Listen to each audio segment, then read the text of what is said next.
www.islamicwaves.com. That even if you are having very hard times, you have to follow the religion of Islam. You have to keep on giving you have to show. What is it? It is actually the care for humanity.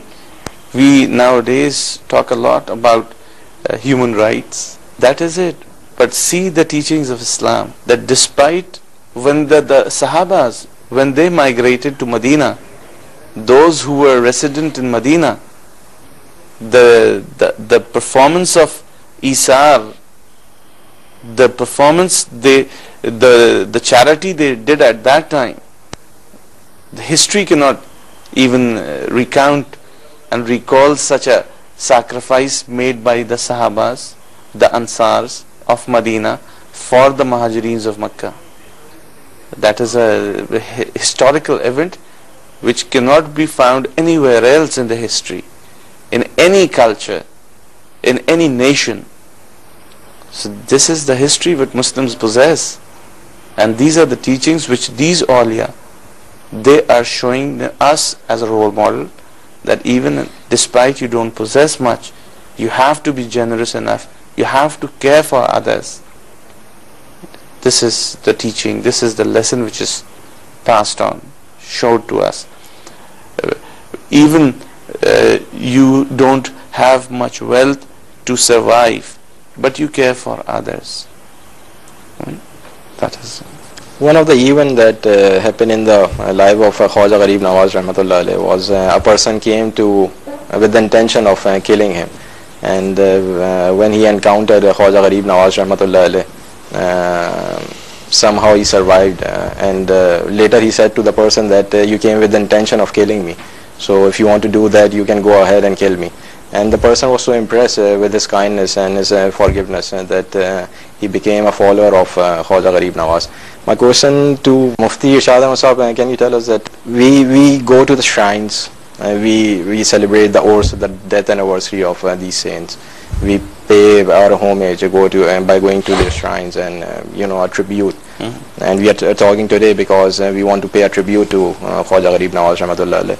But this sort of essence is missing from our lives, the kindness, the forgiveness. So what is this? We at one end we say that we are the followers, but on the other hand we are not doing what they did in their life. A very famous quote is Ulama Ummat Kambiya Bani Israel. The ulama, or the scholar of the Ummat of Holy Prophet Sallallahu Alaihi Wasallam, they are performing their job as the messengers and prophets of Bani Israel they have done. Allah subhanahu wa ta'ala has sent around 70,000 messengers and prophets in Bani Israel, and they are geographically, sometimes there are 4 and more than 10 messengers at the same time, but geographically someone is there and someone else in another area. And the second job of these messengers and these Anbiya was that whenever a messenger or prophet of Allah passes away and Ummat started to forget his message and put each and everything behind them, Allah subhanahu wa ta'ala sent a messenger and he remembers them the message and asks them to follow whatever has been revealed by Allah subhanahu wa ta'ala. So it was the methodology of Allah subhanahu wa ta'ala in Bani Israel. Basically it was a cycle. But when it was the time of Holy Prophet Sallallahu Alaihi Wasallam, he was the last messenger of Allah. So it was not possible this kind of continuation of sending the messenger in Ummah of Holy Prophet Sallallahu Alaihi Wasallam. So Allah subhanahu wa ta'ala has selected some people and make them perform these kind of duties which have been performed by messengers and Anbiya and prophets in Bani Israel.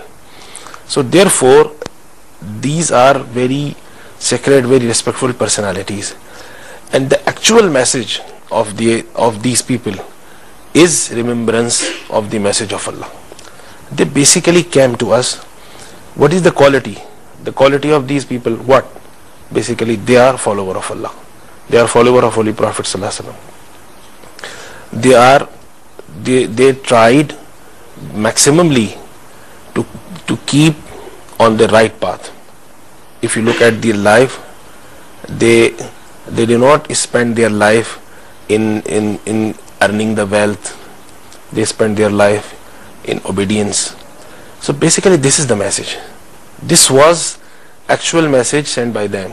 All the salasil, whether it is a Chishtiya or Qadriya, Suhrawardiya, Naqshbandiya, the common message of them: please follow Allah, follow the instructions of Allah, and follow Holy Prophet sallallahu alaihi wasallam. Ita'atullah and Ita'atul Rasul. This is their message. According to the spend your life according to the guidelines of Quran, according to the instructions of Holy Prophet sallallahu alaihi wasallam. Spend your life as Holy Prophet sallallahu alaihi wasallam has spent his life. This is basically, and they have done. They practically presented example in front of people. Look at the life of these all these saints and scholars and awliya Allah. They were materially, they were nothing. Materially, they have only very small place to live. More or less, they were having the same lives as the prophets had. Yes, and as obviously. the Sahabas had. Their main objective was defocusing from material life and focusing on metaphysical life. This is basically the objective.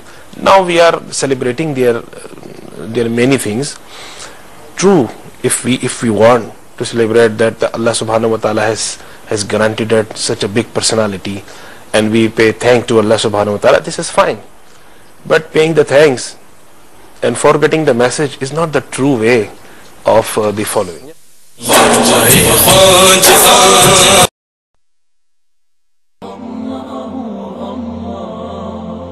www.islamicwaves.com